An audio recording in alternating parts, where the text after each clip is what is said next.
energy, we know, of course, is caloric energy. I think that's what most people default to. They go, oh, how many calories are energy and how many calories in that, and you need calories to fuel things.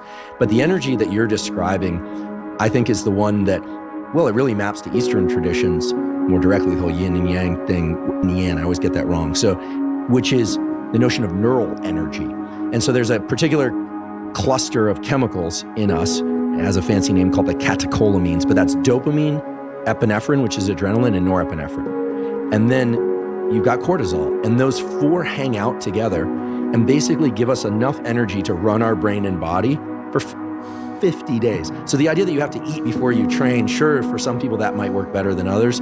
But I think what people don't realize is that anytime we're taking in caloric energy, it takes neural energy in order to digest that and put it into storage. And so the way you describe your day of, I also don't eat before I train, I like hydrate and caffeinate. I have been drinking these before I train. I have to limit myself to 2 before, because otherwise I'm like picking up, I'm already quaking a little bit at the second one, but I have a pretty high caffeine tolerance.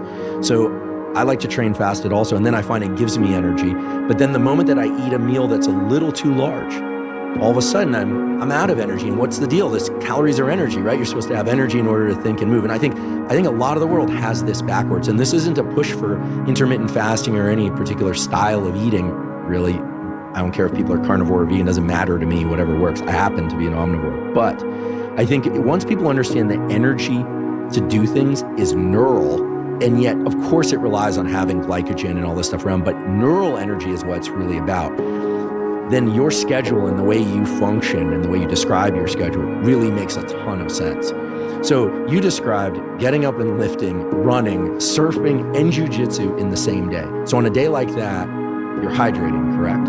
Oh yeah, definitely. Because that's vital. And I know in the SEAL teams, there's a lot of discussion about hydration as important. Even though you guys I know are supposed to be able to eat sand and survive on sunlight and dirt and like drink your own blood. It's hydration's taken seriously, right? And different people need different amount of hydration. And I, unfortunately, was I always needed to bring a lot of water in the field, which sucked because water's heavy. And I have friends, one of my friends, Tony, he'd go in the field with like a can of Copenhagen and coffee in his canteen and go like 3 straight days. He's like a desert turtle. He's a desert rat, man. He could just survive. And I would always have to bring a ton of water. And I sweat a ton when I work out or when I'm doing anything that requires physical output. I sweat a ton. So I have to drink a lot of water for sure. But not everyone's the same,